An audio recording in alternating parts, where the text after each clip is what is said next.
الرحمن الرحيم الحمد لله وكفى وسلام على عباده الذين اصطفى أما بعد فأعوذ بالله من الشيطان الرجيم بسم الله الرحمن الرحيم إنما الصدقات للفقراء والمساكين والعاملين عليها والمؤلفة قلوبهم وفي الرقاب والغارمين وفي سبيل الله وابن السبيل فريضة من الله صدق الله العظيم.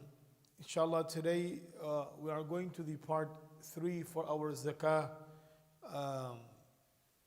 chapter that we started a few weeks back. And today, inshallah, we are going to be discussing and going over those who are eligible to receive Zakah.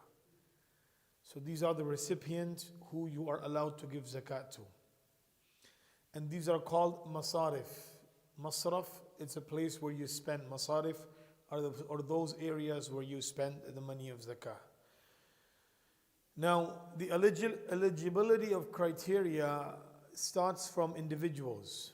So first must be a person capable of possession. So someone who is alive, someone who is living, someone who has the authority to receive, to accept, and the capability to receive and accept. So someone who has to be capable of possession. So cannot be spent on materials or things or buildings, these sorts of things that zakat money cannot be used on. Similarly, now when it comes to a lot of times using zakat money for Masjid Masraf, for the house of Allah subhanahu wa ta'ala, there is a difference of opinion amongst scholars. Some who allow it and others do not allow it because, again, the ownership becomes a problematic situation and they don't consider it to be part of the ownership. They rather consider it to be وَفِي سَبِيلِ اللَّهِ, those who are doing the cause of Allah subhanahu wa ta'ala, in the cause of Allah. Now, has to be an adult, so the recipient has to be an adult. If it's a minor, then zakah can only be given to the guardian. So if the guardian is capable of receiving zakah, then of course zakah will go, otherwise zakah will not go. The person who is receiving zakah, he must be a Muslim person. Only in the category of when you have mu'allafatul qulub, some of the scholars have given permissibility that in that avenue or area you are able to give it to a non-Muslim, but generally you are only allowed to give it to a Muslim only on one condition, under one circumstances, according to some ulama, some scholars. And inshallah, when we get to that part, we will mention who are those. Now, when you have Sadaqatul Fitr, because Sadaqatul Fitr and Udhiyya also, they go into the part of giving. So the ruling of Sadaqatul Fitr and Udhiyya meat can be given to non-Muslims according to them scholars. So that has a different recipient then. But still Sadaqatul Fitr, it's all the masarif of those who are Muslims. Now Udhiyya is a different scenario because Udhiyya you are able to use. Zakah and Sadaqatul Fitr you're not able to use on your own. If you're giving Zakah, you're giving Sadaqatul Fitr, that money cannot be used by you. Now when you have Udhiyya meat can be used for others and it can also be used for you. So that's why there is a leniency in recipient. So that's why it's allowed to give it to the non-Muslims. If you want to give your Udhiyya meat to your neighbor who is not a Muslim, you're allowed to give it to him. Zakah money cannot be given as a compensation of a wage or some work that has been done. You cannot pay that as a payment of something. Zakah money has to be given solely without any return. Monetary return or any other type of return. You cannot even request a favor from them just because you're giving them zakah money, right? This will be a situation where your money Allah Azza wa Jal will not accept. Similarly, when we give zakah, our way of giving zakah should be that I'm giving it to purify myself. And the best of example for that is when you go to the doctors, correct? when you go to a physician, you go to a doctor and you have a disease, you have a very, condition. Now the doctor, he has his fee, so you pay him. After that, when you paid for his services, he is going to diagnose, and if there is any charges in diagnose, then that will be charged. If it's an X-ray, MRI, whatever that is. So that's number 2.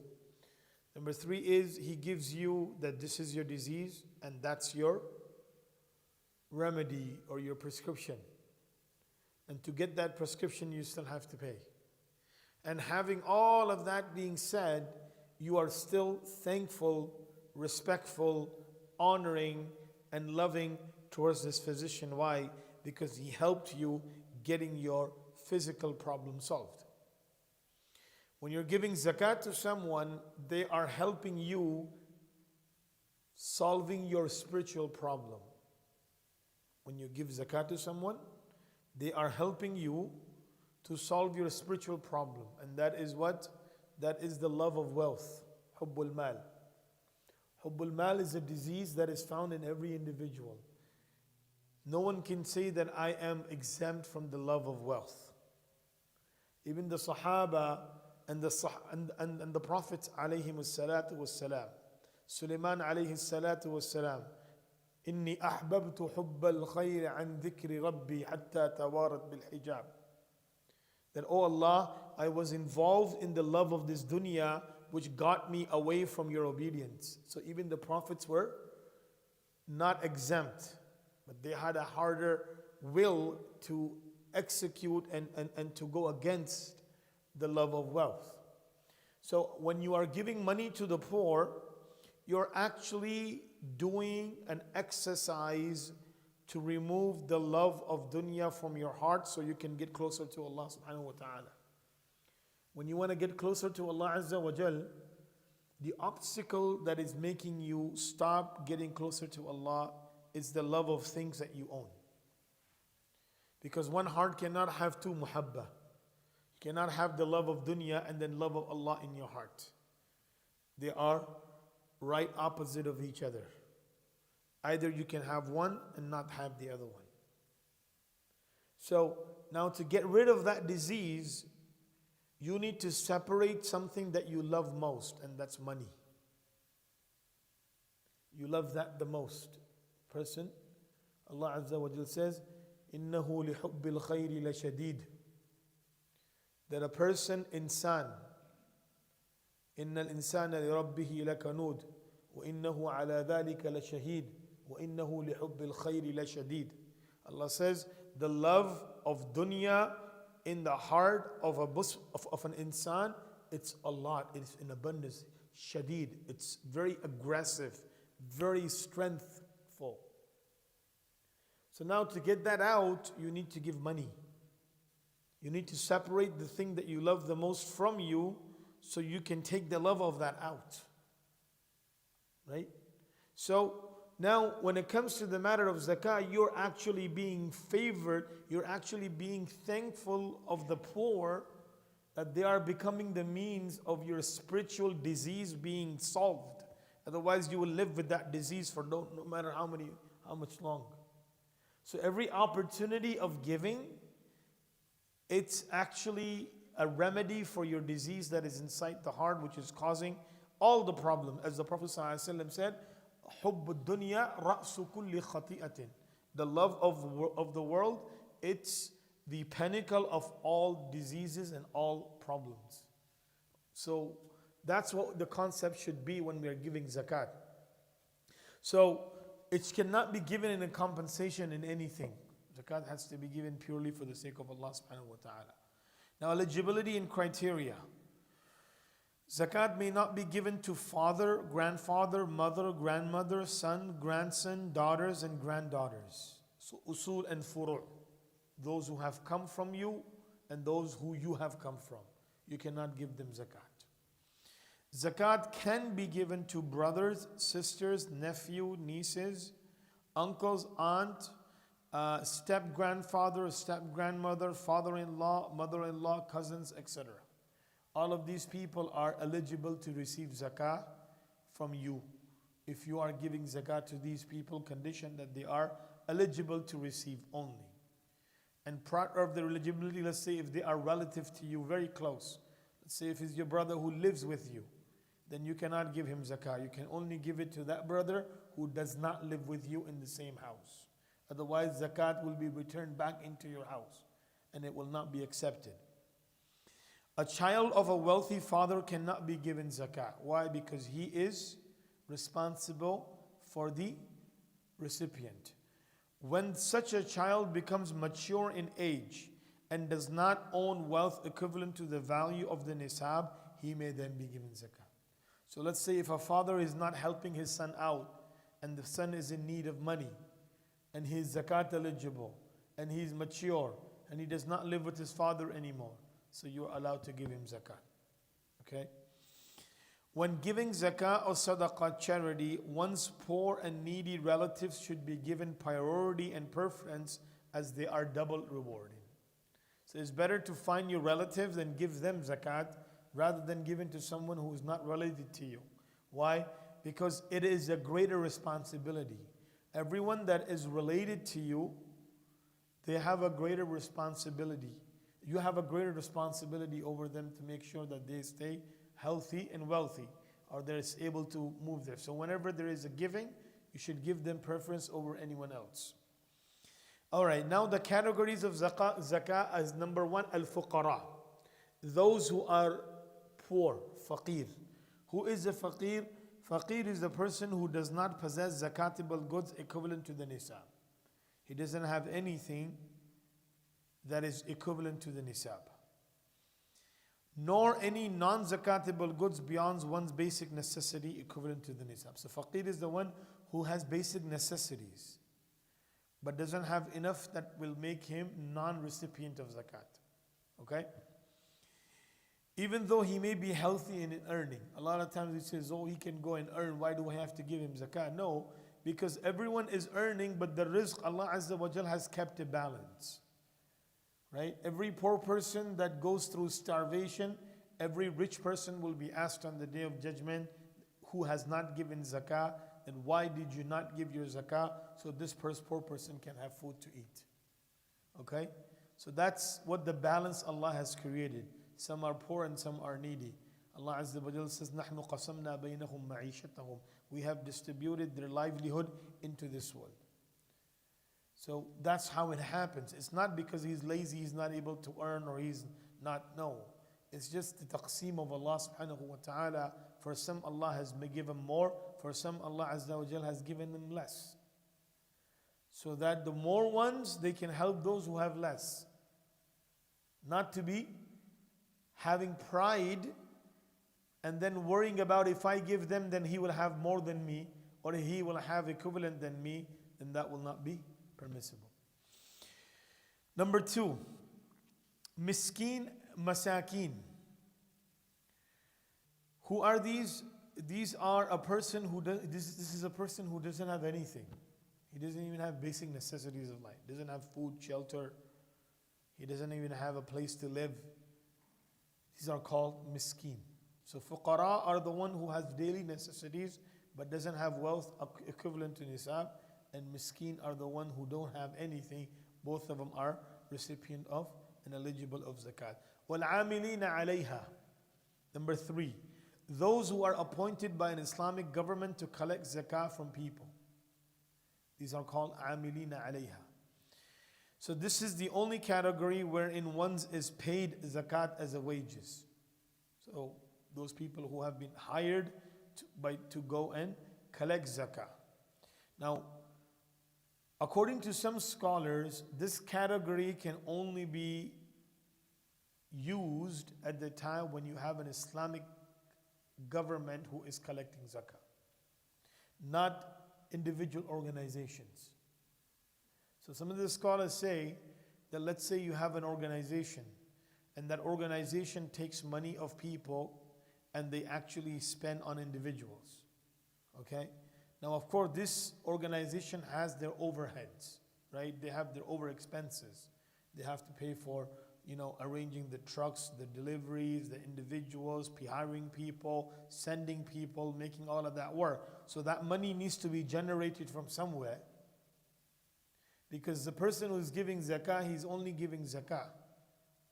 Now, if the company uses all of the zakah money to function their function, then the amount that is going, it is less.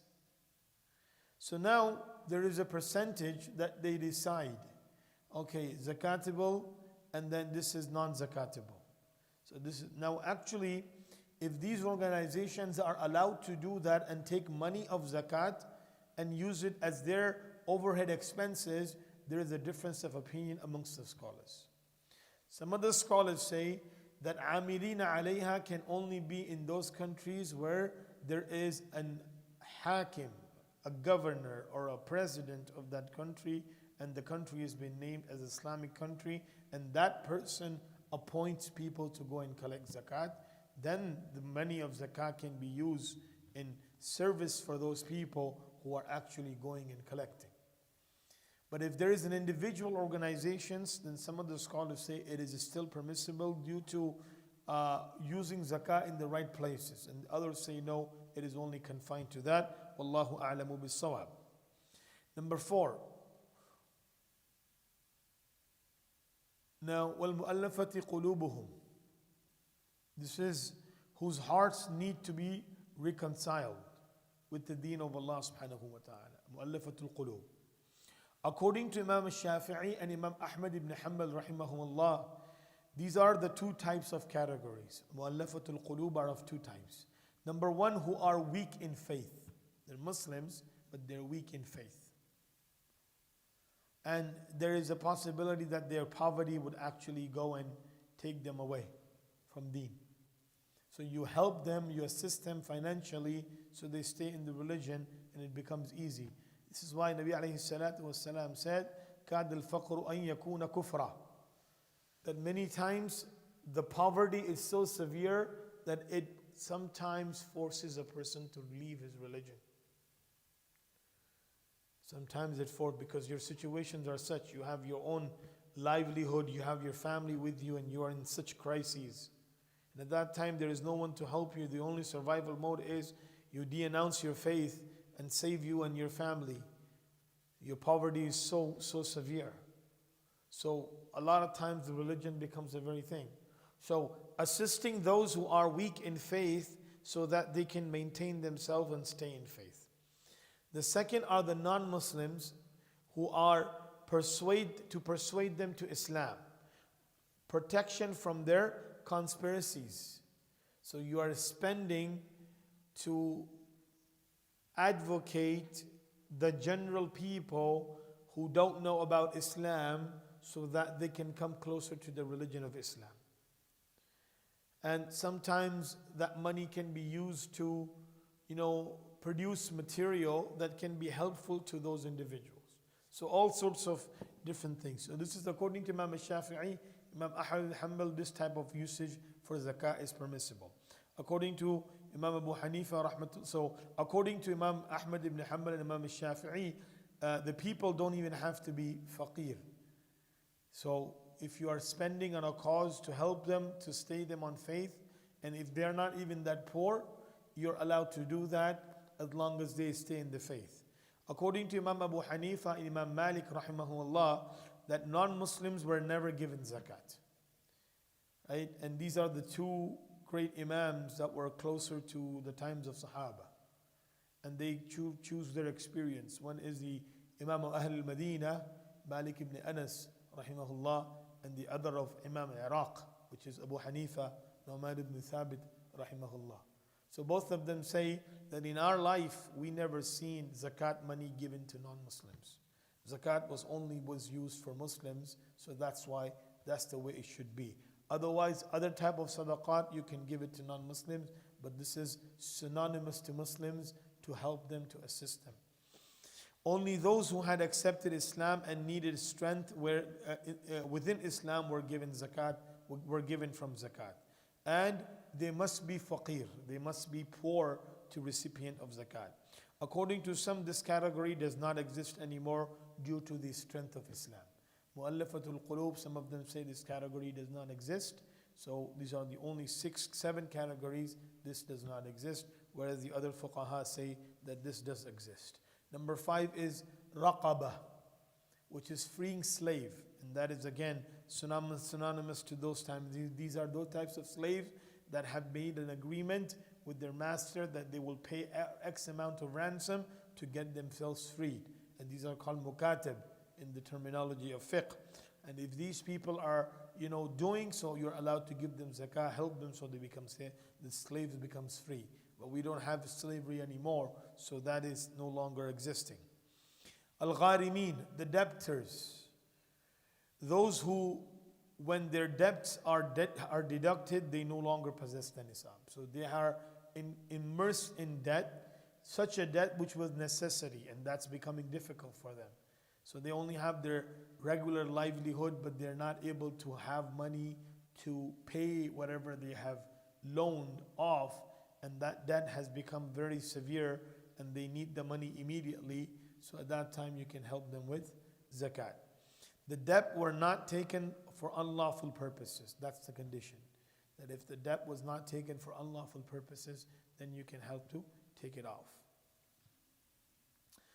Fi sabilillah, in the path of Allah subhanahu wa ta'ala. The subject of a Muslim state fighting in the cause of Allah Azza wa Jal and do not have sufficient funds to achieve their purpose, zakah can be given to them. Those upon whom Hajj had become obligatory but did not perform it, and now no longer they possess the means to go for Hajj. So you can use the zakat money to make them go for Hajj so their faridah can be fulfilled. Because once you have the money, zakat becomes obligatory. Now you lost the money, the fardiyah still stays with you, with the condition that you have enough time to go and perform Hajj, but you did not go. Now you lost the money, Hajj stays. So zakat money can be used to have this person perform his Hajj. Some of the scholars have included the faqir students, poor students of religious knowledge and masajid expenses, which can also be part of fi sabilillah and be used for zakah purpose. Traveler, as-sabil, number 8. The traveler who needs funds to complete his journey, or who lost his money while traveling, even though he may be wealthy at back home. But at this current situation, he has no means. So you can use zakat money to have him get enough so he's able to pay back. He's able to go and get to his destination. So these are known as the masarifin of zakat, inshallah. So we are going to conclude here, and then we have one more part that talks about the livestock, the animals, and the harvest that you have produced, what type of zakat has to be given in that. Any questions for today's session? Yes, brother.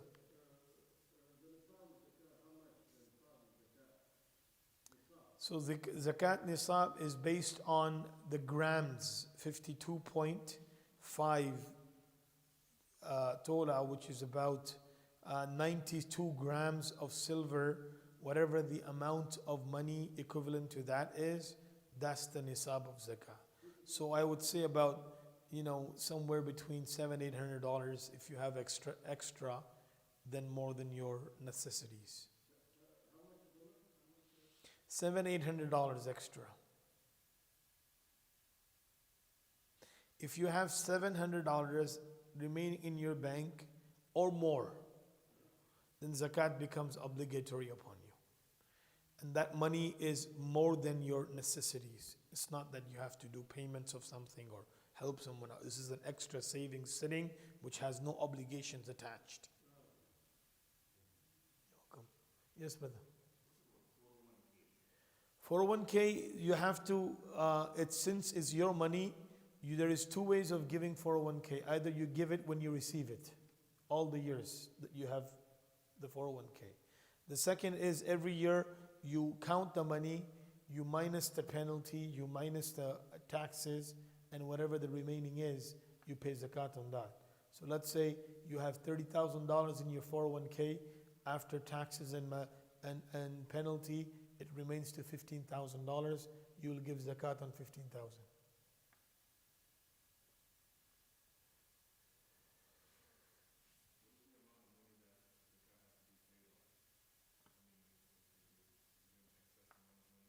So it's called the nisab, and the nisab is if you have $700 more than your necessities, your belongings, everything, your payments, your bills, all of that keep alongside, and $700, if you have that, now you have become sahib nisab.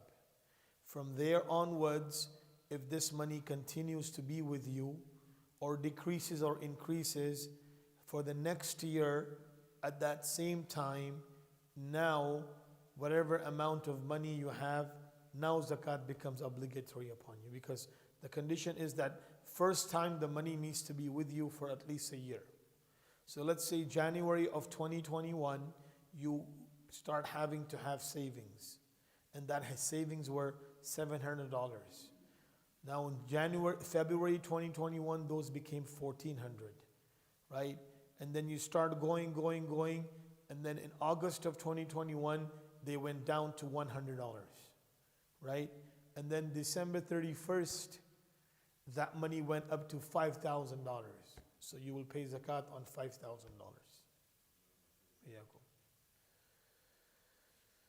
Okay, inshallah. Subhanallah wa bihamdihi, subhanakallahumma wa bihamdik, wa nashhadu an la ilaha illa anta nastaghfiruka wa natubu ilayk. Subhana rabbika rabbil izzati amma yasifun wa salamun alal mursalin. Alhamdulillahi rabbil alamin. Assalamu alaikum wa rahmatullahi wa barakatuh.